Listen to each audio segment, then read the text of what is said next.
Welcome to the tutorial on how to see the gold chart in TradingView. TradingView is a powerful platform that provides advanced charting tools and data. To get started, first, open your browser and navigate to the TradingView website. You can either log into your existing account or create a new one if you do not have an account. Once you are on the TradingView homepage, locate the search bar at the top of the page. Type in XAUUSD, which is the symbol for gold priced in US dollars. As you type, you will see suggestions appear below the search bar. Click on the correct symbol to access the gold chart. After you click on the symbol, the chart for gold will load on your screen. Here, you can customize the chart based on your preferences.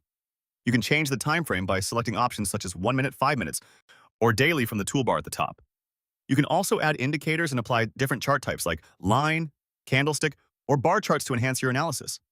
Finally, take some time to explore the various features that TradingView offers. You can save your chart, set alerts, and share your analysis with others in the TradingView community.